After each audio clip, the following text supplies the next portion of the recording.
असे घुरून घुरून मला का पाहत आहात? काय, आजपर्यंत तुम्ही एखादी सुंदर मुलगी पाहिलीच नाही का? वधूवेशातील रोहिणीचे शब्द ऐकून शैलेश हसला.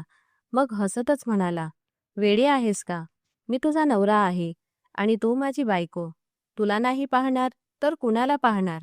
तुझ्या या सुंदर साज शृंगाराकडे पाहून माझ्या मनात काय काय चालले आहे ते तुला कळले तर तू लाजेने तोंड लपवशील. पहिल्या रात्रीबद्दल मी खूप स्वप्ने पाहिली होती आणि प्लीज आता हे रडणं बंद कर. मला ही रात्र पूर्णपणे लक्षात राहील अशी बनवायची आहे. शैलेश हसत हसत हात पुढे करू लागला. तसाच तिने क्षणार्धात त्याचा हात झटकून दूर गेला आणि म्हणाली, ओ हॅलो, याचा अर्थ काय? ही रात्र तुम्ही कशी लक्षात राहील अशी बनवणार आहात? मम्मी म्हणाल्या होत्या की नवरा खोलीत आला की तो माझी खूप तारीफ करेल आणि मग दिवा बंद होईल. त्यानंतर आवाज करू नये. नवरा जे करेल ते गप्प सहन करायचे. पण आता तुम्हीच सांगा, तुम्ही माझ्यासोबत काय करणार आहात? तिच्या या निरागस बोलण्यामुळे शैलेश आणखीनच अस्वस्थ होत चालला होता. पुढल्या क्षणी त्याने तिला घट्ट मिठीत ओढून जवळ घेतले, जे लग्नानंतरच्या नात्याबद्दल रोहिणीला काहीच माहिती नव्हती. ती घाबरली, शैलेशला स्वतःपासून दूर ढकलू लागली. पण शैलेश तिला कुठे सोडणार होता? आज रात्री तिने तिला असेच सोडले असते तर उद्या आईला काय तोंड दाखवले असते? तो जणू वेड्यासारखा तिला प्रत्येक पडद्यापासून मुक्त करत तिच्या नाजूक अस्तित्वावर झुकला. रोहिणीची धडधड शैलेशला जाणवू लागली तसा तो पूर्णपणे बेभान झाला आणि मग आपल्या जिभेने तिच्या मऊ नाजूक धडधडणाऱ्या टोकाला स्पर्श केला. मम्मी, मला लग्न करायचं नाही. एवढी घाई कशाची आहे तुम्हाला? मी सांगते ना की मला अजून शिकायचं आहे. मला माझ्या पायावर उभं राहायचं आहे. मग तुम्ही माझं का समजून घेत नाही? डोळ्यात मोठमोठे अश्रू घेऊन 17 वर्षांची रोहिणी रडत म्हणाली होती. पण मागील आठवडाभर तिचा हा विरोध तिच्या आईच्या मनावर काहीच परिणाम करत नव्हता. आई अजूनही कपाटात कपडे घडी घालून ठेवत होती. पुन्हा एकदा रोहिणीच्या डोळ्यात अश्रू पाहून ती जवळ आली आणि ओढणीच्या कडेने तिचे अश्रू पुसू लागली. मग मोहरीच्या तेलात चांगल्या भिजवून स्वतः सुमन यांनीच केलेल्या रोहिणीच्या 2 वेण्या हळूच सोडू लागली आणि मोठ्या प्रेमाने मुलीच्या कपाळावर ओठ टेकवत म्हणाली, बाळा, आपल्या खानदानात मुलींची लग्न याच वयात होतात. 2 वर्ष जरी उशीर झाला तरी लग्न जुळवणं अवघड होतं. तुला माहीत आहे ना, आपल्या घराण्यात ते अपशकुन मानलं जातं. आई, तुम्ही आजच्या काळात राहून सुद्धा किती जुन्या विचारात जगता. ते दिवस वेगळे होते. तेव्हा लहान वयातच मुलींची लग्न लावली जायची. पण आता काळ बदललाय. आता मुली 30व्या वर्षानंतरही लग्न करतात आणि मग संसाराची जबाबदारी घेतात. तुम्ही तर आताच माझं लग्न लावायच्या मागे लागलात. मला लग्न करायचं नाहीये आणि या खानदानवाल्यांच्या विचारही करू नका. आमच्या चांगल्या वाईट वेळी ते कुठे होते? मग आता त्यांच्याबद्दल का विचार करता? आपल्याला आपल्या मनाप्रमाणे जगायला हवं. रोहिणी तोंड वाकडं करत म्हणाली. तसं सुमन यांनी प्रेमाने तिच्या डोक्यावर हलकीशी चापट दिली. असं बोलायचं नसतं. फक्त खानदानाचीच नाही तर मलाही हा संबंध मान्य आहे. कारण हा संबंध खूप चांगला आहे. ते लोक तुला खूप आनंदात ठेवतील. डोळ्यातल्या ताऱ्यासारखं जपतील. असे संबंध वारंवार मिळत नाहीत आणि तुझंही स्वप्न होतं ना की इथे गावात शेण उचलत शेतात राबत राहायचं नाही, शहरात जाऊन आयुष्य जगायचं. आता जर तुला तुझ्या स्वप्नांचा राजकुमार मिळतोय तर नखरे का दाखवतेस? सुमन यांनी मनातली भीती मनातच दाबत मुलीला समजावण्याचा प्रयत्न केला. पण रोहिणी आईच्या गळ्यात पडून रडू लागली. ती गावच्या सरदारची मुलगी होती. पण त्या घराण्यात मुलांना सरदारी दिली जायची तर मुली जशा तारुण्याच्या उंबरठ्यावर पाऊल ठेवायच्या तशाच त्यांच्यासाठी तातडीने स्थळं पाहिली जायची. 18व्या वर्षीच मुलींचं लग्न लावून देण्याचा आटापिटा केला जायचा. कारण शत्रुत्व खूप होतं आणि भीती असायची की कुठे मुलीची जात जी इज्जत मानली जायची शत्रूच्या नजरेत पडून शत्रुत्वासाठी वापरली जाऊ नये. 2 दिवसांनी रोहिणीचं लग्न होतं आणि भीतीमुळे तिच्या पोटात कळा उठत होत्या. ती अजूनही खोलीत बसून हुंदके देत रडत होती. तेव्हाच सुमन यांच्या सांगण्यावरून तिची एक मैत्रीण खोलीत आली. शेजारीच राहणारी मीना होती. जिच्या लग्नाला 2 महिने झाले होते. तिचे वय 19 वर्ष होते आणि तिच्या आईने मीनाला यासाठीच बोलावले होते. मीना बेटा, रोहिणीच्या हरकती तू तर ओळखतेस. तू पाहतेस ना, नेहमी खेळणं कुदणं आणि मुलांबरोबर उड्या मारणं फिरणं असतं तिचं. त्यात मुलींसारखं काहीच नाही. मुलींच्या ज्या वैयक्तिक खाजगी गोष्टी असतात त्या मी समजावून सांगू तरी ती ऐकायच्या आधीच मुलांबरोबर खेळायला पळून जाते. आणि आता तर तिचं लग्न ठरलंय, त्यामुळे तिला आणखी एक कठीण टप्पा पार करावा लागेल, जो तिला अजिबात येत नाही. जरा तिला समजाव की पती-पत्नीचं नातं काय असतं, पतीला आनंदी कसं ठेवायचं. असं नको की उद्या पती जवळ आला तर वेगळंच नाटक करून सगळ्या घरात गोंधळ घालून टाकेल. मग वरून शहरातही जाते, ते वेगळं आहे. मीना तिच्याजवळ बसली आणि नंतर बोलता बोलता सांगू लागली, रोहिणी, तुला माहिती आहे का, लग्नानंतर काय होतं? रोहिणी तोंड वाकडं करून म्हणाली, काय होतं? फक्त नेहमी बांगड्या घालून गालांवर आणि ओठांवर लाल सुरकी पावडर लावून तयार राहायचं. पतीचे काम करायचे, त्याचे जोडे स्वच्छ करायचे, कपडे धुवून द्यायचे आणि मजेशीर जेवण बनवून द्यायचे. पती आनंदी होतो आणि सासूसासऱ्यांची सेवा करायची. ती बोटांवर मोजत सांगू लागली. मग म्हणाली, मला तर आईने हे सगळं सांगितलं होतं. मीना हसून म्हणाली, हे सगळं तर दिवसाच्या उजेडात होतं. पण जशी रात्र झाली तर पती खोलीत आला, तुझ्या जवळ आला. तुझ्या पतीबरोबर एका बेडवर असशील तर काय होतं, याबद्दल तुला माहिती नाही. हे ऐकून रोहिणीने मीनाकडे रागाने पाहिलं. मग म्हणाली, अरे काय होणार, काहीच नाही, दोघं झोपतात. पण मी तर माझ्या पतीला माझ्या बेडवर झोपू देणारच नाही. मला एकटी झोपायची सवय आहे. तो जवळ आलाच तर पाय मारून मारून बेडवरून पाडून देईन. मीना तिच्या बोलण्यावर डोकं पकडून बसली. म्हणाली, बेवकूफ मुलगी, पागल झालीस का? जशा तुझ्या हरकती आहेत ना, तुझा पती दुसऱ्याच दिवशी तुझं बोरिया विस्तर बांधून ठेवेल आणि जिथून आलीस ना तिथे जा म्हणेल. अरे, मुलींच्या लग्नानंतर पतीचं मन जिंकावं लागतं. अशा हरकती करून त्याच्या मनातून उतरता कामा नये. पती रागावला तर मग तो खूप रागावतो आणि बायकांना मारहाणही करतो. मीनाने तिच्या विचारानुसार तिला समजवायचा प्रयत्न केला होता, कारण तीही या छोट्या गावचीच होती आणि जीवनाबद्दल तिचाही तोच जुना दृष्टिकोन होता. मीनाच्या बोलण्याने रोहिणी खरंच घाबरली होती. म्हणाली, काय म्हणतेस? मग काय होतं? फक्त दोघं झोपतात आणि काय? मीना हसली आणि हसत म्हणाली, तर तू खरंच इतकी मासूम आहेस की जाणीवपूर्वक नाटक करतेस?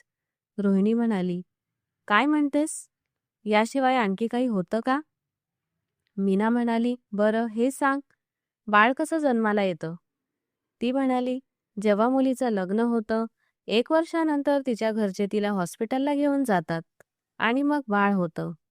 मीना म्हणाली, अरे, असं बाळ होत नाही. जोपर्यंत पती-पत्नी काही काही करत नाहीत, तोपर्यंत बाळ येण्याचा प्रश्नच येत नाही. ती घाबरून तिच्याजवळ आली आणि म्हणाली, बरं, आणि हे काही काही कसं होतं? मीना हसून तिच्याकडे पाहू लागली आणि नंतर जसजशी तिला सगळ्या गोष्टी सांगत होती, रोहिणीचे डोळे मोठे झाले. ती स्वतःकडे पाहू लागली आणि मग तिला शैलेश आठवला. तोच शैलेश जो काही दिवसांपूर्वी त्यांच्या घरी आला होता आणि आईने सांगितलं होतं की हा तुझा होणारा नवरा आहे. याच्याशी तुझं लग्न ठरलंय. शैलेशने तर म्हटलं होतं की एकदा त्या मुलीला एकट्यात भेटायचंय. पण तेव्हा रोहिणीने स्पष्ट नकार दिला होता की नाही, मी भेटणार नाही. तेव्हा तिला फक्त रडायचं सुचलं होतं. पण आता तिचं डोकं तर फिरलं होतं. मीनाने ज्या ज्या गोष्टी सांगितल्या त्या ऐकून ती खूप घाबरली होती.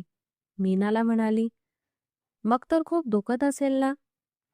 नाही, मी इतकं दुखणं कसं सहन करेन? मला तर एक सुई टोचली तरी डोळ्यांसमोर अंधार येतो. मला दुखण्यापेक्षा खूप भीती वाटते. मग माझा होणारा पती तर इतका जाडा आहे, मी तर मरून जाईन. नाही बाबा नाही, आता तर लग्न रद्द. मी मरणं पसंत करेन, पण लग्न नाही करणार. पण मीना तिला खूप प्रेमाने समजावू लागली. बघ, हे प्रत्येक मुलीच्या बाबतीत होतं. तुला घाबरण्याची गरज नाही. सुरुवातीला प्रत्येक मुलीला भीती वाटते, पण नंतर मुलीला या सगळ्यांची सवय होते. उलट तिला स्वतःलाही या गोष्टींची इच्छा होते आणि तिला पतीच्या बहुपाशातच सुकून मिळतं. तूही टेन्शन घेऊ नको. तुझा पती तुला प्रेम करेल, तुझ्याशी मृदू वागेल. ती तिला धीर देत होती तेव्हा रोहिणीच्या मनातील भीती थोडी कमी झाली होती. पण तिला कुठे कळलं की पहिल्याच रात्री तिचा पती तिच्याशी असं काही करेल की आयुष्यभर ती ते सगळं आपल्या अस्तित्वातून काढून टाकू शकणार नाही. एकतर तशीच अचानक होणाऱ्या लग्नामुळे ती हैराण झाली होती आणि आता तिची आई शेजारच्या मुलांबरोबर तिला कंचे खेळायला जाऊ देत नव्हती. वरून लग्नाच्या पहिल्या रात्रीबद्दल ऐकल्याने तिच्या पोटात गोळे पडत होते. मग लग्नाचा दिवसही आला होता. किरण आपल्या घरच्या लोकांसोबत वरात घेऊन पोहोचल्या होत्या. रोहिणी नवरी बनून खूप सुंदर दिसत होती. जेव्हा लग्नाचा वेळ आला आणि त्यांना एकत्र बसवले गेले तेव्हा दोघांना पाहून सगळे जोडीची तारीफ करत होते, कारण दोघेही खूप सुंदर दिसत होते. शैलेश तिच्या बरोबर बसला होता आणि मोठ्या प्रेमाने तिचा हात पकडून तिला जवळ बसवलं होतं. तर रोहिणीचं अस्तित्व तर भीतीने थरथर कापत होतं. तिला असं वाटत होतं की ती आता लगेच बेशुद्ध होऊन पडेल. लग्न झालं आणि लग्नानंतर विदाईचा वेळही आला होता आणि सुमन आता किरणजींना भेटल्या तेव्हा रडत म्हणाल्या, माझी मुलगी खूप लाडकी आहे. जर तुम्ही जिद्द केली नसती तर मी इतक्या लहान वयात माझ्या मुलीला कधीच लग्नाला दिले नसते. किमान 2-3 वर्षांनंतर तरी तिचं लग्न केलं असतं. पण हे तुमचा मान आणि लाज होती की मी माझ्या बाहुलीसोबत खेळणाऱ्या मुलीला तुमच्या हवाली केली. फक्त काळजी घ्या. जर तिच्याकडून काही चूक झाली तर स्वतःची मुलगी समजून तिला माफ करा. सुमन रडत हात जोडून बोलल्या तेव्हा किरणने लगेच त्यांचे हात पकडले. म्हणाल्या, तुमच्या मुलीची मी इतकी काळजी घेईन की संपूर्ण जगात कोणत्याही सासूने आपल्या सुनेची इतकी काळजी घेतली नसेल. तुम्ही पहा, तुमची मुलगी माझ्या घरी येऊन किती आनंदी राहील. हे म्हणून त्या रोहिणीला घेऊन निघाल्या होत्या. गावापासून शहरापर्यंत 4 तासांचा रस्ता होता. त्यांना इतका वेळ लागणार होता. नवरी बनलेली रोहिणी हाताने अश्रू पुसत किती वेळ रडत राहिली. सुरुवातीला तर किरण तिला शांत करत राहिल्या की नाही बेटा, असं रडत नाही, शांत हो, इतकं रडत नाही. बघ, तुझा मेकअप खराब होईल. प्रत्येक मुलीला विदाई होऊन जावं लागतं. पण जसजसे 2-3 तासांचा रस्ता पार झाला आणि गाव मागे राहिलं तेव्हा किरणचे कान तिचं रडणं ऐकून तापले होते. रोहिणी अजूनही बसून टिशूने अश्रू पुसत होती. तेव्हा किरण तिला घुरून पाहून म्हणाल्या, तुझं रडणं धडणं थांबेल की नाही? एकतर तशीच लग्नाच्या धावपळीमुळे माझा बीपी हाय होत आहे. मला डोक्यात जोरदार दुखत आहे आणि वरून तुझं हे रडणं धडधडणं. अरे, तू जगातील पहिली मुलगी आहेस जी विदाई होऊन जाते. इतकं रडणं धडणं करायचं होतं तर तिथेच राहिली असतीस. सोबत येण्याची काय गरज होती? अचानक किरणचा बदललेला वागणूक पाहून रोहिणी तर खूप घाबरली होती. फ्रंट सीटवर बसलेल्या शैलेशने मागे वळून आईकडे पाहिलं आणि नंतर दुसरी नजर आपल्या पत्नीवर टाकली, जी रडण्यानंतर आधीपेक्षा जास्त सुंदर दिसू लागली होती. मग म्हणाला, मम्मा, तुम्ही इथे पुढे येऊन बसा, मी मागे बसतो. रोहिणी थोडीशी आकसून बसली होती.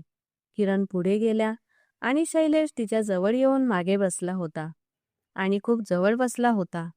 पुढच्या क्षणी त्याने आपला हात रोहिणीच्या खांद्यावर ठेवला. म्हणाला, डोंट वरी डिअर, आता रडणं थांबव. तू इतकी दूर नाहीस.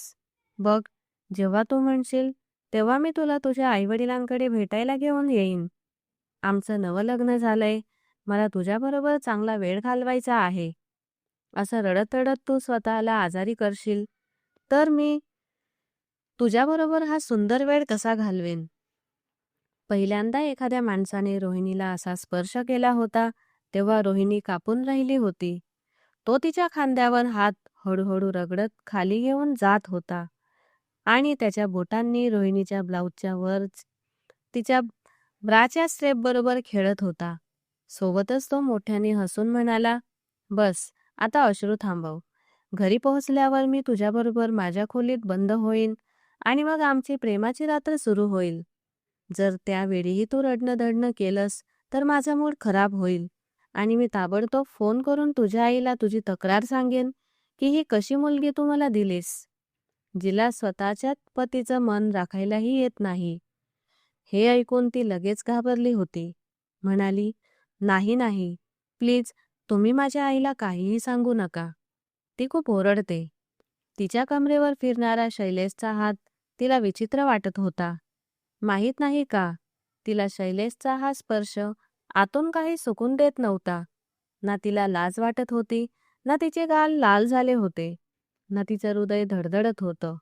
फक्त एक विचित्र वाटत होतं. शैलेश तिला स्वतःपेक्षा खूप मोठा वाटत होता. कदाचित तो तिच्यापेक्षा 10 वर्ष मोठा होता. ती लगेच थोडी मागे सरकली आणि शांत झाली होती.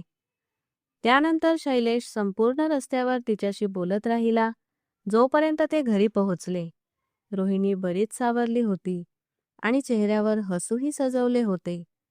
तिला शैलेश आता थोडा थोडा बरा वाटू लागला होता, कारण रस्त्यावर तो तिच्याशी खूप नरमीने बोलत राहिला होता. एक सुंदर आणि मोठ्या कॉलनीत अगदी महालासारखं घर शानाने उभं होतं, ज्याच्यासमोर गाडी थांबली होती आणि रोहिणीला गाडीतून उतरवण्यात आलं. हे घर पाहून ती आश्चर्यचकित झाली. तीही श्रीमंत बापाची मुलगीच होती, पण गावची श्रीमंती आणि शहरची जीवनशैली यात जमीन आसमानाचा फरक होता. तिच्या स्वप्नात तिने असंच घर पाहिलं होतं की ती अशाच शहरात मोठ्या घराची सून बनून जाईल, आणि आज तिची ही इच्छा पूर्ण झाली होती. घरच्या काही मुली होत्या ज्या रोहिणीला शैलेशच्या खोलीत सोडायला आल्या होत्या, आणि काही खट्टी गोड शरारती करून नंतर त्या तिथून निघून गेल्या. रोहिणी येणाऱ्या वेळेचा विचार करून हैराण होत होती, पण ज्याप्रमाणे शैलेश तिला मृदू स्वभावाचा वाटला होता, ती विचार करत होती की ती शैलेशला सांगेल की आता ती हे नातं सुरू करू इच्छित नाही. काही वेळानंतरच शैलेश खोलीत आला होता. तिच्याजवळ येऊन बसला आणि तिचा हात पकडला. एक सुंदर हिऱ्याची अंगठी त्याने रोहिणीच्या बोटात घातली आणि मग म्हणाला, आता मी तुला या जड ड्रेसपासून मुक्त करतो. सकाळपासून यात बसून बसून तू थकली आहेस, वरून इतका लांबचा प्रवासही केलायस. रोहिणी हिचकचत म्हणाली, नाही, तुम्ही राहू द्या, मी करेन. पण तो म्हणाला, नाही, मी तुझा पती आहे, मीच तुला या ड्रेसपासून मुक्त करेन. त्यानं तिला ड्रेसिंग टेबल समोर बसवून ठेवलं होतं आणि नंतर हळूहळू तिचे दागिने काढू लागला. दुपट्टा उतरवून एकीकडे ठेवला आणि तिचं सौंदर्य पाहून शैलेश आता स्वतःवर नियंत्रण ठेवू शकत नव्हता. पुढच्या क्षणी त्याने आपले दाहक ओठ तिच्या गळ्यावर ठेवले. मऊ गरम स्पर्श मिळाल्याने रोहिणी एक झुरझुरी घेऊन राहिली. हळूहळू तो आपले मऊ गरम ओठ तिच्या गळ्यावर सर्वत्र ठेवत राहिला. जिला या भावनेपासून भीती वाटत होती, आता तिला चांगलं वाटू लागलं होतं. पण लाजत म्हणाली, शैलेश, प्लीज असं करू नका. शैलेश म्हणाला, का नाही करू? तर ती म्हणाली, नाही, करू नका, काही काही होतं. तिच्या कमरेवर हात ठेवून एकदा तिच्या गळ्यावर पुन्हा ओठ ठेवला आणि किती वेळ तिथे स्पर्श ठेवत राहिला. नंतर हळूहळू त्याने ब्लाऊजच्या दोऱ्या मागून उघडायला सुरुवात केली. जसजशा दोऱ्या उघडत होत्या तसं तिचं सुंदर शरीर उघडं होत समोर येत होतं. ती म्हणाली, शैलेश, प्लीज आता हे सगळं करू नका, मी अजून यासाठी तयार नाही. पण शैलेश म्हणाला, अजिबात नाही. शपथ खाऊन सांगतो, तू खूप तरसवलंस मला. जेव्हापासून मी तुला पाहिलंय तेव्हापासून तुला जवळ अनुभवतोय, आणि माझं मन म्हणतं की बस, न माहीत कोणता तो क्षण येईल जेव्हा तू माझ्या बाहूत असेल आणि मी तुझ्यावर आपली तीव्रता ओतत राहीन. आज जेव्हा मला तो मौका मिळालाय तर मी तुला कसा सोडू शकतो? शेवटी काही जुने हिशोबही तर चुकते करायचे आहेत. हे ऐकून रोहिणीचे कान उभे राहिले. ती त्याच्या बाहूत म्हणाली, कोणते हिशोब? कोणते जुने हिशोब? तो म्हणाला, अरे तेच हिशोब. विसरलेस का? किती त्रास दिलास मला. गेल्या 6 महिन्यांपासून किती तंग केलंस मला. आता सगळे बदले व्याजासह घ्यायचे आहेत ना? तर रोहिणीला वाटलं की जसे शैलेश तिच्यासोबत येणाऱ्या आयुष्याबद्दल खूप गोष्टी बोलणार आहे. प्रथम तिचं मन जिंकण्याचा प्रयत्न करेल, नंतर जवळ येईल. पण शैलेशने तर तिथेच दोऱ्या उघडल्यानंतर तिच्या खांद्यावरून ब्लाऊज खाली सरकवला. ती आपल्या खांद्यांनी स्वतःला लपवत, हातांनी स्वतःला लपवण्याचा व्यर्थ प्रयत्न करत होती. पण शैलेशने तिला असेच बाहूत उचलून बेडवर आणलं आणि नंतर तिच्यावर झुकत गेला. कधी ओठ, कधी गळा, आणि जेव्हा तिच्या मऊ धडधड्यांना आपल्या जिभेने सहलवू लागला, तेव्हा रोहिणी हलली. नंतर एक क्षणही विलंब न करता शैलेश तिच्या नाजूक अस्तित्वात शिरत गेला. एक हलकीशी किंकाळी तिच्या ओठातून निघाली, पण शैलेशने तिचे ओठ इतके घट्ट पकडले होते की ती किंकाळी पूर्ण दबली गेली. संपूर्ण रात्र तो तिच्या अस्तित्वावर आपलं प्रेम ओतत राहिला. रोहिणीची कमर आकसली होती. बेडच्या चादरने आपला रंग बदलला होता. ती मोठ्या कष्टाने बोलली, शैलेश, प्लीज आता थांबा. मी आता आणखी सहन करू शकणार नाही. मला पोटात दुखतंय. प्लीज थांबा. तुम्ही माझ्याशी असं का करताय? मी तुमची पत्नी आहे. याच खोलीत राहीन. पण शैलेशला तर त्या मुलीच्या सौंदर्याचा इतका नशा चढला होता की तो स्वतःवर नियंत्रण ठेवू शकत नव्हता. तरीही तो खोलीत येताना असं विचार करून आला होता की तो त्या मुलीचा एकदाच उपयोग करेल. पण आता त्याला जसे स्वतःवरच नियंत्रण गेलं होतं. घरात इतर कोणी नव्हतं. किरण होत्या आणि त्यांचा मुलगा. तो तर नेहमी सर्वंट क्वार्टरमध्ये जाऊन झोपत असत. किरण मोठ्या बेचैनीने लाऊंजच्या सोफ्यावर बसून होत्या आणि संपूर्ण रात्र झोपल्या नव्हत्या. खोलीतून येणाऱ्या हलक्या आवाजांना त्या ऐकत होत्या आणि प्रत्येक वेळी आवाज ऐकून त्यांच्या चेहऱ्याचा रंग बदलत होता. संपूर्ण रात्र रोहिणीच्या अस्तित्वावर तीव्रता ओतल्यानंतर शैलेश तिथेच झोपला. पुढच्या सकाळी जेव्हा तिच्या डोळ्यांची उघड झाली तेव्हा रोहिणी तशीच बेडवर पडलेली होती. पण संपूर्ण रात्रीचा नशा शैलेशवरून जणू क्षणार्धात उतरला होता. तो फ्रेश होऊन खोलीतून बाहेर आला तेव्हा समोर सोफ्यावर आईला सोफ्याला टेक देऊन झोपलेली पाहून तो एकदम तडफडला. आईला अशा अवस्थेत पाहून तो लगेच त्यांच्याजवळ आला. म्हणाला, मॉम, तुम्ही इथे काय करताय? तुम्ही खोलीत जाऊन झोपलात तरी चाललं असतं. तुम्ही संपूर्ण रात्र इथेच बसून राहिलात. किरण मुलाच्या आवाजाने जागा झाल्या. नंतर मोठ्या कठोर नजरेने मुलाकडे पाहिलं. शैलेशच्या मनात काहीतरी झालं. म्हणाला, काय झालं मॉम? मी काही चूक केली का? तुम्ही माझ्यावर नाराज आहात का? तो त्यांचं गुडघं पकडून बोलला तेव्हा तिने रागाने मुलाचा हात झटकला. म्हणाली, मी तुला काय सांगितलं होतं शैलेश, की तू त्या मुलीला उद्ध्वस्त करशील. मला ही मुलगी विषासारखी वाटते. मला तिच्यावर तिटकारा आहे. माझ्या हातून तिची जीव घेऊन टाकावा असं वाटतं. आणि तू संपूर्ण रात्र तिच्या शेजारी घालवलीस. तूही इतरांसारखा बदललास का? तू आईच्या बोलण्याची लाज राखली नाहीस का? तू या मुलीला आपली पत्नी मानलीस का? मग आज मी तुला सांगितलं होतं ना की तू घराण्याला उद्ध्वस्त करशील. रमेश घराण्याच्या मुलीला अशा प्रकारे अपमानित आणि जखमी केलं जाईल की ते घराणं तडफडेल, ते घराणं रडेल. तेव्हाच माझ्या मनाला शांतता मिळेल. आणि तो आईला असं रुसलेलं पाहून शैलेश हळूच हसला. नंतर आईचा हात पकडून म्हणाला, चेहऱ्यावर एक विचित्र शैतानी हसू आलं होतं, मॉम, तुम्हाला वाटतं का की मी त्या मुलीला खरंच आपली पत्नी मानलंय? अजिबात नाही. अशी मुलगी तर मी तुमच्या पायांवर कुर्बान करेल.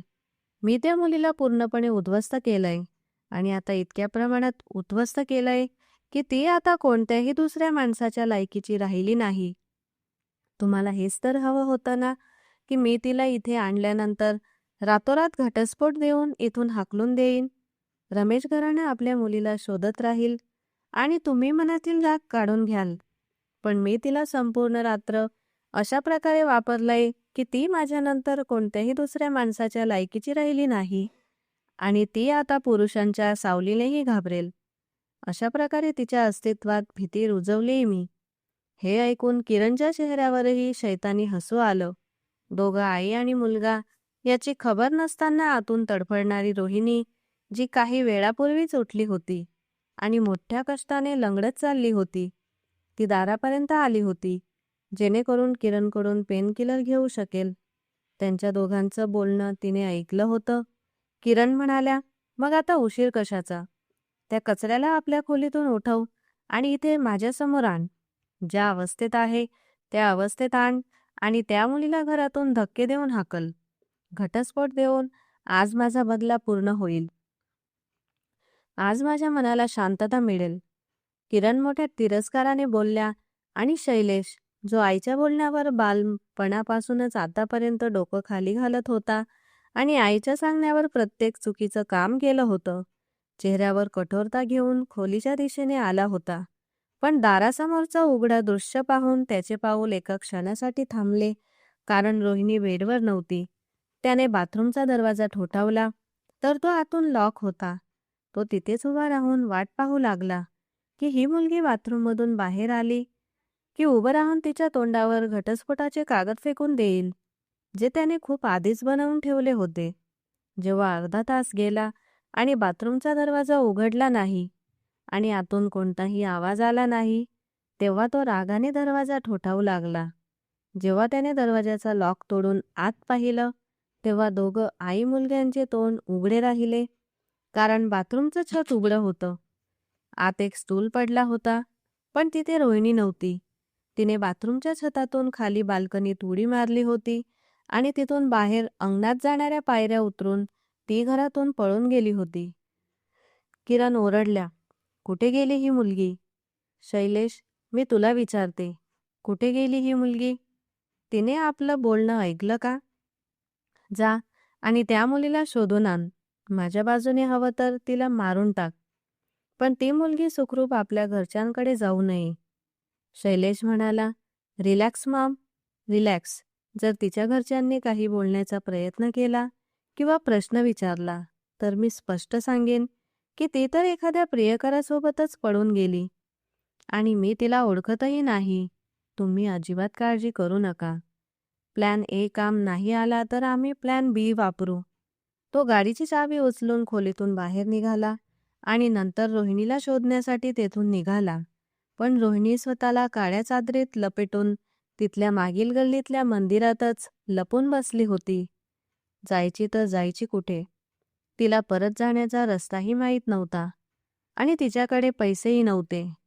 तिला अजूनही विश्वास बसत नव्हता की तिच्यासोबत हे काय झालं.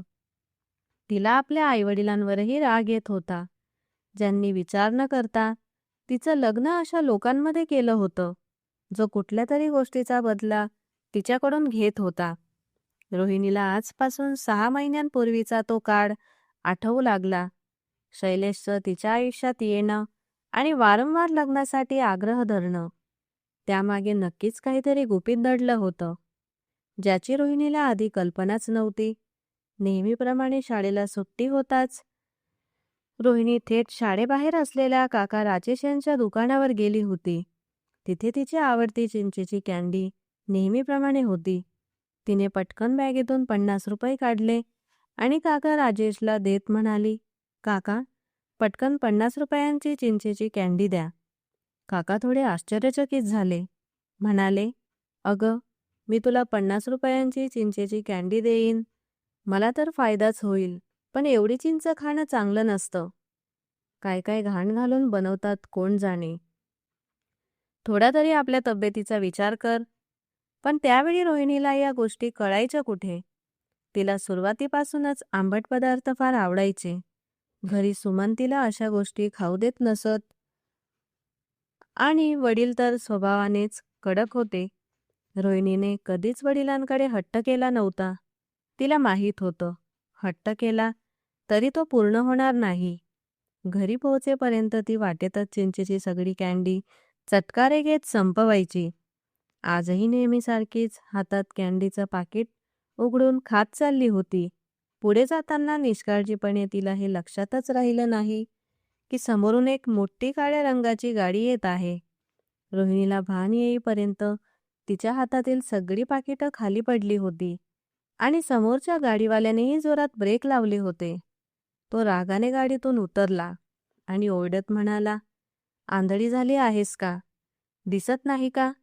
एवढी मोठी गाडी समोरून येते. मरायचीच एवढी हौस असेल तर कुठे दुसरीकडे जाऊन मर. पण रोहिणी होती ती त्या माणसाच्या चेहऱ्याकडे पाहिल्याशिवायच आधी सगळी कँडी उचलू लागली. मग रागाने म्हणाली, चला, मी आंधळी आहे असं धरू. पण देवाने तुम्हाला 2 डोळे दिले आहेत ना. समोर शाळा आहे, मुलं घरी जात आहेत. हे दिसत नाही का? मग एवढ्या वेगात येण्याची काय गरज होती? मान्य आहे, देवाने तुम्हाला मोठी गाडी दिली आहे, पण चालवायला अजून शिकलात नाही वाटतं. आजूबाजूला लोक जमा व्हायला लागले आणि त्या छोट्याशा मुलीचं पटपट बोलणं पाहून हसत होते. शैलेशला प्रचंड अपमान झाल्यासारखं वाटलं. नाक वर करत तो तिला सुनावत उभा राहिला होता. तेवढ्यात ती पुढे निघून गेली. समोर उभा असलेला माणूस दुसरा कोणी नसून शैलेशच होता. पहिल्याच नजरेत त्या मुलीला पाहून तो संतापला होता. आजपर्यंत कुणाची हिंमत झाली नव्हती की शैलेश समोर मोठ्या आवाजात बोलावं. तो वडिलांच्या सांगण्यावरून जमिनीच्या व्यवहारासाठी गावाकडे आला होता, नाहीतर गावाकडे फिरकण्याचाही प्रश्न नव्हता. त्यावेळी बरीच माणसं होती, पण त्याने मनाशी ठरवलं होतं की या मुलीला धडा शिकवायचाच. शाळेच्या गणवेशात रोहिणी खूपच गोड दिसत होती. मैत्रिणींसोबत घरी निघाल्यावर त्यांच्यातील एक म्हणाली, अगं, इतक्या हँडसम मुलाशी तू भांडलीस कशी? मी असते तर त्याच्या पायाशी पडून माफी मागितली असती. तो तर माझा बॉयफ्रेंडच झाला असता. रोहिणीने तिला रोखून पाहिलं आणि म्हणाली, तुझ्यासारख्या दिलफेक मुलीकडून याहून वेगळी अपेक्षा तरी काय? अशा उद्धट मुलांना तू ओळखत नाहीस. तो एखादा शहरी बाबूच वाटत होता. शहरात त्याचे कितीतरी चक्कर असतील. एक एक करत मैत्रिणी आपल्या आपल्या घरांकडे वळाल्या. रोहिणी घरी येत असतानाच तिला दुरून तीच काळी कार दिसली, जी थोड्या अंतरावर उभी होती. तिला थोडी भीती वाटली. कुठे हा माणूस तिला पकडून गाडीत तर घेऊन जाणार नाही ना? ती पटकन धावत घरी पोहोचली. त्यावेळी शैलेश घाईत होता, कारण त्याच्या आईचे वारंवार फोन येत होते. म्हणून त्याने त्या मुलीच्या घराचा एक फोटो काढून ठेवला आणि मनात ठरवलं की काही दिवसांनी परत येऊन तिला धडा शिकवेल. जिने सगळ्यांसमोर त्याच्याशी इतकी उद्धट वागणूक केली होती, तो तिथून परतला खरा, पण त्याचा राग तसाच होता. रात्री जेवणाच्या टेबलावर बसल्यावर तो नेहमीसारखा बोलत नव्हता. किरणने त्याला गप्प पाहून विचारलं, बेटा, काय झालं? कुणाशी भांडण झालं का? तुझा चेहरा ठीक दिसत नाही. ते ऐकून शैलेश आईला सांगू लागला की वडिलांच्या सांगण्यावरून तो गावाला गेला होता आणि तिथल्या एका अडाणी उद्धट मुलीने किती वाईट वागणूक दिली. किरण थक्क झाल्या. म्हणाल्या, तिथले लोअर मिडल क्लास लोक असेच असतात. मोठी गाडी पाहिली की स्वतःहून समोर येतात. हातपाय तुटले तर 4 पैसे मिळतील या आशेने. शैलेश म्हणाला, मी तिच्या घराचा फोटोही काढून आणलाय. तिला एवढ्या सहज मी सोडणार नाही. असं म्हणत त्याने मोबाईलमधला तो फोटो आईसमोर काढून दाखवला. जेव्हा किरणची नजर त्याच्या मोबाईल स्क्रीनवर गेली, तेव्हा त्यांच्या हातातून चमचा पडला. शैलेश आईकडे पाहत होता. किरणने त्याच्या हातातून मोबाईल घेतला, स्क्रीन झूम करून पाहिलं आणि मग म्हणाल्या, हे तर रमेशचं घर आहे. शैलेश आईकडे पाहत होता. म्हणाला, काय म्हणतेस? तुम्हाला हे लोक ओळखता का? बदल्याची आग किरणच्या डोळ्यात भडकू लागली आणि नंतर जे काही त्यांनी मुलाला सांगितलं ते ऐकून शैलेशच्या मनातही रक्त उसळलं होतं. म्हणाला, आता तर माझा राग आधीपेक्षाही दुप्पट झालाय.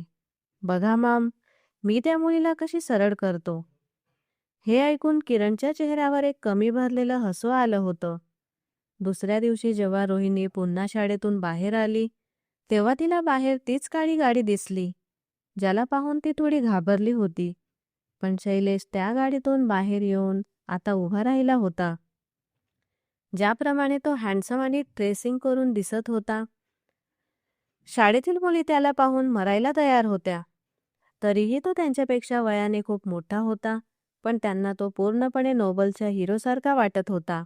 रोहिणी जसजशी त्याच्याजवळून जाऊ लागली, तेव्हा तो तिला म्हणाला, ऐका, मिस नखरेली, मी तुमच्याशी 2 मिनिटं बोलू शकतो का?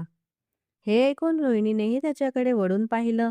नंतर रागाने म्हणाली, तुमच्यात आणि माझ्यात इतकी मैत्री कधीपासून झाली की तुम्ही मला अशा नावांनी बोलावता आणि मला परक्या लोकांशी बोलायचा काही शौक नाही. शैलेश हसून म्हणाला, जोपर्यंत बोलणार नाहीस तोपर्यंत ओळख कशी वाढेल? पण रोहिणी पुढे निघाली होती. तिच्या सखी आज आल्या नव्हत्या. ती ज्या रस्त्याने जात होती तो एक रुंद रोड होता. मागून शैलेशची गाडी येत होती. तिला वाटलं की तो तिचा पाठलाग करतोय, म्हणून त्याच्यापासून वाचण्यासाठी ती एक शॉर्टकट कच्च्या रस्त्याकडे वळली, जिथे लोक खूप कमी येत जात असत. पण खूप छोटा रस्ता होता. 10 मिनिटांचा रस्ता 5 मिनिटात पार होत असे. ती वेगाने पावलं टाकत कच्च्या रस्त्याने घरी जाणार होती की तेवढ्यात मागे वळून पाहिलं तर शैलेशची गाडी कुठेही दिसत नव्हती. म्हणून तिने सुटकेचा श्वास घेतला. पण जसजशी पुढे चालू लागली तिचा पाय दगडाला लागून वळला आणि ती तोंडावर पडली. तेवढ्यात समोर झाडाझुडपातून 3-4 आगाऊ मुलगे बाहेर आले आणि त्या मुलांनी रोहिणीला पाहून शिट्ट्या वाजवायला सुरुवात केली. एक मुलगा शिट्टी मारून म्हणाला, अरे अरे, वरचा जेव्हा देतो तेव्हा छप्पर फाडून देतो. आज तर हे उदाहरण डोळ्यांनी पाहिलं. स्वतःच आमच्या मांडीवर आली आहे. शपथ खाऊन सांगतो, अगदी रसमलाईसारखी दिसते. अरे माझी जान, ये. एक मुलगा पुढे येऊन रोहिणीला स्पर्श करण्याचा प्रयत्न करत होता की ती भीतीने ओरडू लागली, वाचवा वाचवा. जसजशी ती उठून पळू लागली तेवढ्यात 2 मुलांनी तिला पकडलं आणि तिसरा मुलगा हात तिच्यावर ठेवून काही असभ्य कृत्य करत होता. याआधीच तिथे एक गाडी आली जी सतत हॉर्न वाजत होती. शैलेश गाडीतून बाहेर आला आणि हिरोसारखा त्या सगळ्या मुलांना मारू लागला. शैलेशकडून मार खाऊन ते सगळे पळून गेले आणि रडत रोहिणी आपला बॅग छातीला लावून एकीकडे उभी राहिली होती. शैलेश म्हणाला, काळजी करू नकोस. तुझं असं एकटीने जाणं बरोबर नाही. माझ्या गाडीत बस, मी तुला घरी सोडतो. रोहिणीकडे दुसरा पर्याय नव्हता. ती त्याच्या गाडीत बसली होती. एका क्षणासाठी शैलेशला तिच्या निरागसतेवर मनापासून प्रेम आलं होतं. पण जेव्हा मनात बदल्याची आग भडकली तेव्हा सगळ्या भावना जणू मंदावल्या होत्या. वारंवार त्यांच्या बोलण्याने नंतर शैलेशचे चक्कर गावात नेहमी होऊ लागले आणि त्याने स्वतः रोहिणीला सांगितलं की क्यूटची मुलगी, तू माझ्याशी लग्न करशील का? त्या दिवशी रोहिणीने शैलेशला कॉलरलाच पकडलं होतं. म्हणाली, लाज वाटत नाही तुम्हाला? इतके मोठे आहात तुम्ही आणि मी मासूम मुलगी. अजून माझं वय तरी किती आहे? किती घाणेरडे आहात तुम्ही. घाणेरडी नजर ठेवता माझ्यावर. माहीत नाही किती गर्लफ्रेंड असतील शहरात तुमच्या, आणि आता मलाही त्या मुलींसारखी समजता. आता पुढे मला या गावात डोळ्यांसमोर दिसू नका, नाही तर मी माझ्या पप्पांना तक्रार सांगेन आणि तुमची पिटाई करवेल. पण तिला कुठे माहीत होतं की शैलेश स्थळ घेऊन तिच्याच घरी पोहोचला आणि नंतर तिच्या नशिबाने असा उलटा फेर घेतला की ती पूर्ण बेसहारा होऊन एका मंदिरात लपून बसली होती. रोहिणीचं ज्या गावाशी नातं होतं तिथे तर घटस्फोटाचा नाव निशाणही नव्हता. जर कधी एखाद्या मुलीचा घटस्फोट झाला तर तिच्या बापाची जरा इज्जत राहत नव्हती. जणू ती संपूर्ण गावात उडवली जात असे. आणि तिचा बाप तर गावाचा सरदार होता. सगळे त्यांना इज्जतीच्या नजरेने पाहत असत. रोहिणीचा श्वास थांबू लागला, फक्त याचा विचार करून की जर शैलेशने तिला घटस्फोट दिला आणि ती परत गेली तर गावकरी कशा कशा गोष्टी बोलतील, की असं काय झालं की एकाच रात्री मुलगी घरी आली आणि मग तिच्या बापाची इज्जत तर मातीमोल होईल. जर ती इथून परत आपल्या गावी गेली तर सगळं काही उद्ध्वस्त होईल. एक विचित्र भीतीने तिला आपल्या कवेत घेतलं होतं. तिकडे शैलेशने तिला सर्वत्र शोधण्याचा प्रयत्न केला, पण ती मुलगी कुठेही सापडत नव्हती. 2 दिवस उलटले आणि नंतर किरण त्याला म्हणू लागल्या, मला वाटतं ती मुलगी आपल्या बापाच्या घरीच गेली असेल. तू जा आणि तिच्या बापासमोर तिला घटस्फोट देऊन ये. हीच त्या रमेशची शिक्षा आहे. शैलेश आईच्या बोलण्यावरून घरातून निघाला होता संपूर्ण रस्त्यावर वारंवार रोहिणीसोबत घालवलेले ते संगतचे क्षण आठवत होते, जे त्याने लग्नाच्या पहिल्या रात्री रोहिणीसोबत घालवले होते. तिच्या दबलेल्या सिसक्या, तिच्या डोळ्यातून टपकणारे अश्रू, सगळं त्याला आठवत होतं. पण पुढच्या क्षणी त्याने डोकं झटकलं. 4 तासांच्या लांब प्रवासानंतर तो गावी पोहोचला होता. न घाबरता आपल्या रुबाबदार अंदाजात तो धडाडून आपल्या सासरी शिरला होता. समोरच त्याला सुमन दिसल्या. त्या घाईने त्याच्याकडे आल्या. "अरे बेटा, कसा आहेस? अचानक आलास. सांगितलं असतंस तर मी काहीतरी तयारी केली असती." त्या त्याला खूप प्रेमाने मिठी मारत म्हणाल्या, "अरे, तुझ्यासोबत रोहिणी आली नाही का?" "रोहिणी बेटा, कुठे आहेस तू? कुठे गाडीत दबकून बसलीस का? थोडी नाराज होती ना की माझं लग्न इतक्या लवकर का करता?" त्या थोड्या लाजत हे सगळं बोलत होत्या, पण हे शब्द ऐकून शैलेशचा माथा थंड पडला. म्हणाला, "काय म्हणता? रोहिणी तुमच्याकडे नाही का?" सुमन म्हणाल्या, "अरे बेटा, हा काय मजाक करतोयस? आमच्याकडे कुठून असेल? आम्ही तर तिला तुझ्यासोबत पाठवलं होतं ना. मी तर तुमच्याकडे वाट पाहत होते की तुम्ही याल आणि मी तुमचं शानदार स्वागत करेल." हे ऐकून शैलेश शांत झाला. नंतर म्हणाला, "नक्कीच लपवून ठेवली असेल मुलीला एखाद्या खोलीत आणि माझ्यासमोर ड्रामेबाजी करता आहेस." सुमन म्हणाल्या, "काय म्हणतोस? आम्हालाच समजत नाही शैलेश बेटा, तू काय सांगण्याचा प्रयत्न करतोयस?" आता सुमननं कुठेतरी काहीतरी गडबड झाल्याचं जाणवलं. त्यांचं हृदय काहीतरी चुकीच्या भावनेने धडधडू लागलं. शैलेशने स्वतः घरातील सगळ्या खोल्या पाहिल्या की कदाचित रोहिणी कुठे लपून बसली असेल, पण ती कुठेही नव्हती. तोपर्यंत रमेशही घरी आले होते. तो त्यांच्यासमोर ओरडून म्हणाला, "मला जर माहीत असतं की तुमच्या मुलीचं असं चरित्र आहे तर मी कधीच तिच्याशी लग्न केलं नसतं. अरे, मी तर तिला मासूम समजलं होतं, पण ती तर लग्नाच्या रात्रीच एखाद्या प्रियकरासोबत पळून गेली." हे ऐकून रमेशचा हात थेट हृदयाकडे गेला. सुमनचे डोळे फाटले. म्हणाल्या, "हे काय बोलतोस बेटा? आम्ही तर उद्ध्वस्त झालो. माझ्या मुलीबद्दल असं काही बोलू नकोस. आम्ही तर मोठ्या इज्जतीने तिला तुझ्यासोबत विदाई केली होती." पण शैलेश मोठ्या आवाजात तिच्यावर आरोप करत होता, हेही न पाहता की वृद्ध आईवडिलांवर काय परिणाम होईल. आणि त्याच्या असा ओरडल्याने आसपासचे लोकही गोळा झाले होते. सगळ्यांनाच ही बातमी कळाली होती की रोहिणीने काय पराक्रम केला आहे. रमेशनाही आता राग येऊ लागला आणि जोरदार थप्पड सुमनच्या तोंडावर त्यांनी मारला. "ही होती तुझी परवरिश? माझा तर सारा दिवस बाहेर लोकांमध्ये जात आणि त्यांच्या समस्या ऐकत जात. रात्री घरी येतो आणि आज तिने माझी नाक कापली." सुमन तर तिथेच जमिनीवर कोसळल्या. काही समजत नव्हतं की काय बोलावं आणि काय ना बोलावं.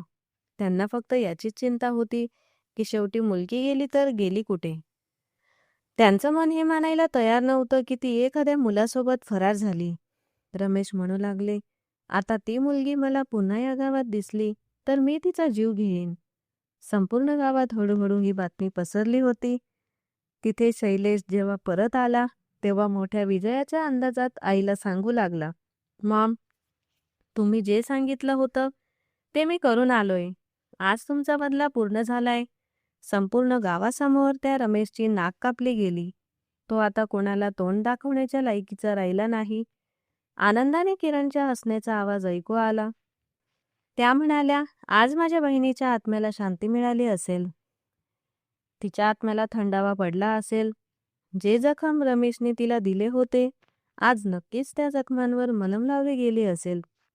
काही वेळ शैलेश आईबरोबर बसला, पण नंतर आपल्या खोलीत गेला. तो खूप थकलेला होता.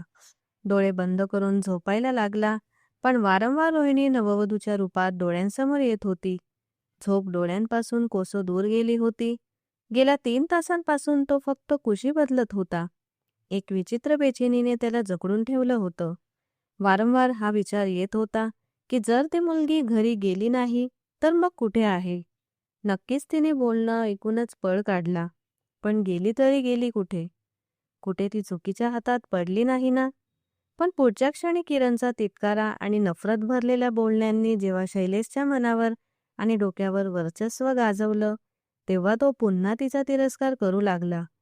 विचार करू लागला, ती कोण होती? माझी मनपसंत पत्नी? मी तर तिच्याशी लग्न फक्त आणि फक्त बदला घेण्यासाठी केलं होतं. मग मला काय? ती जिथे मर्जी तिथे जाऊ दे आणि तिच्यासोबत जे काही होईल ते होऊ दे. तो पुन्हा बेडवर झोपण्याच्या इराद्याने आडवा झाला. अनेक दिवस उलटले आणि किरणने त्या मुलीचं नावही ओठावर आणलं नव्हतं.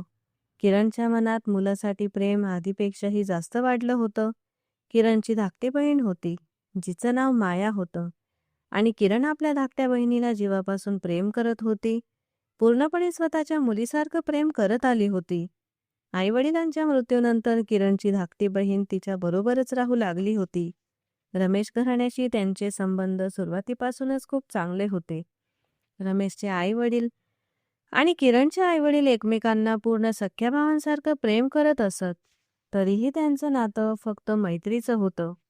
याच दरम्यान मायाला रमेश आवडू लागला आणि ती त्याच्यावर जीवापासून प्रेम करू लागली.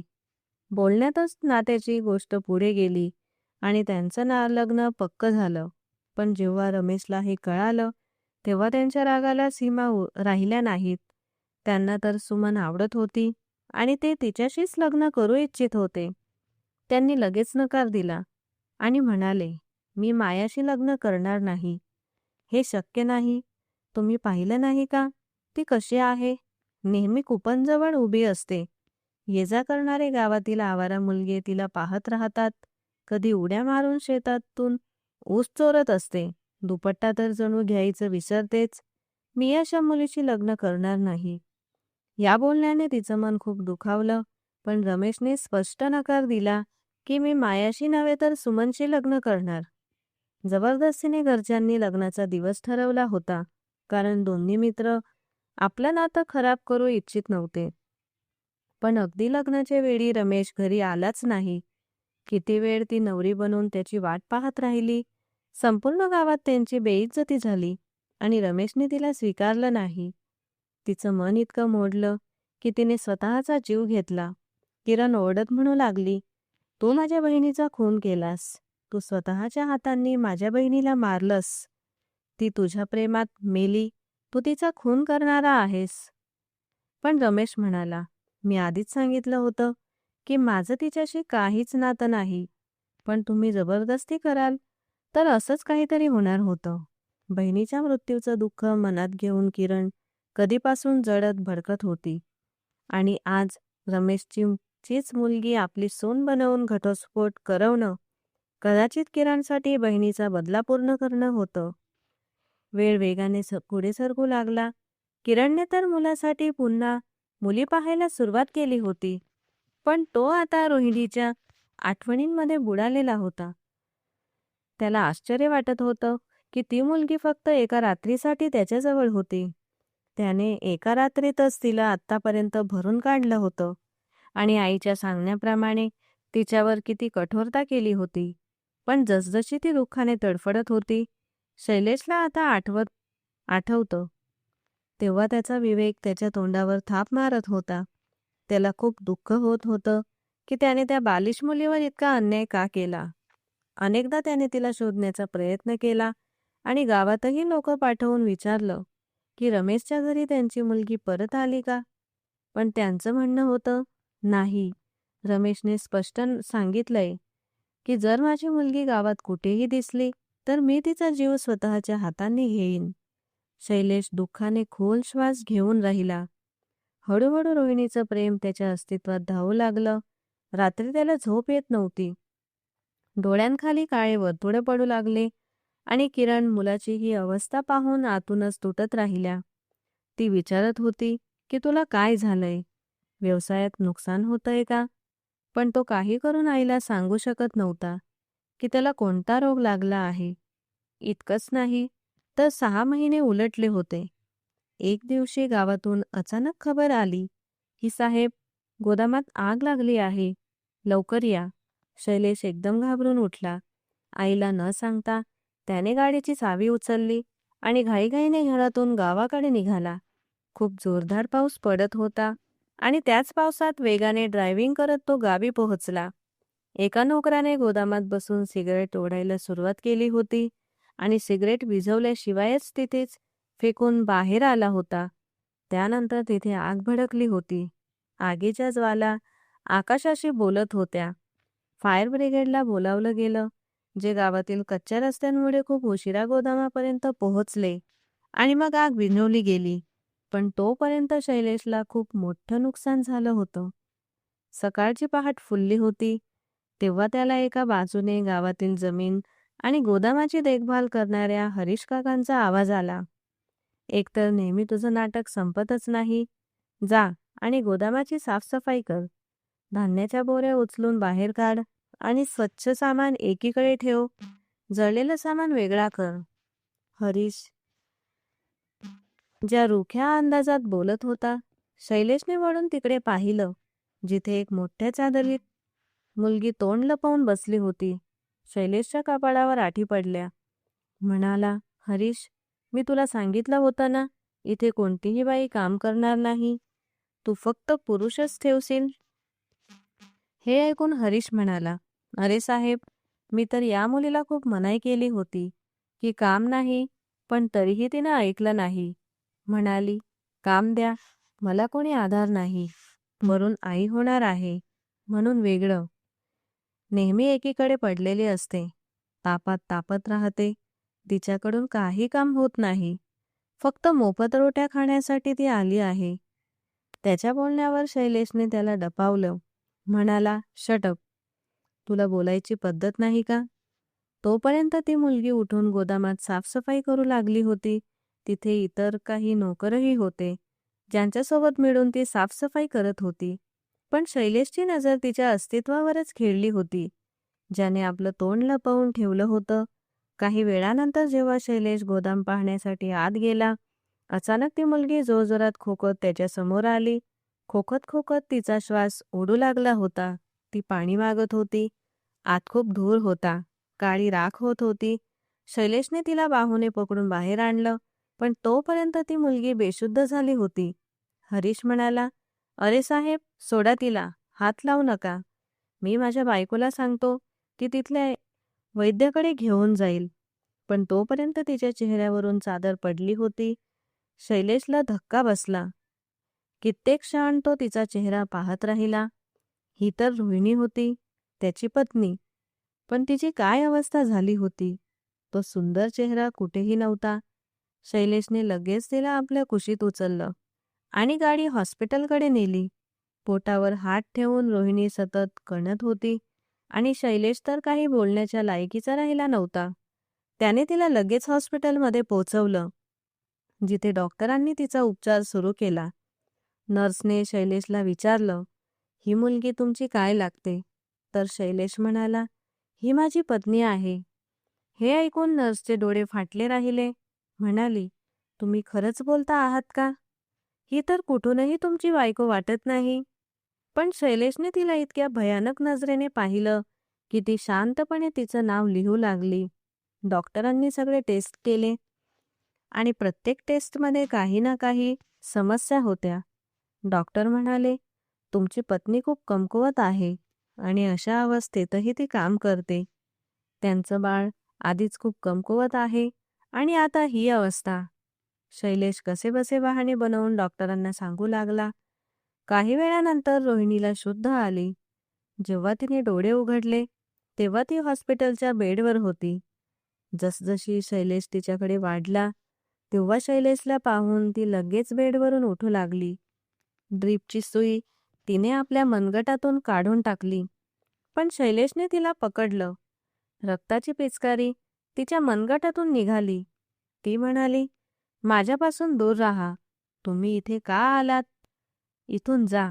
माझं तुमच्याशी काही नातं नाही. तुम्ही मला घटस्फोट द्यायला आलात ना? मला बदनाम करायचं होतं ना?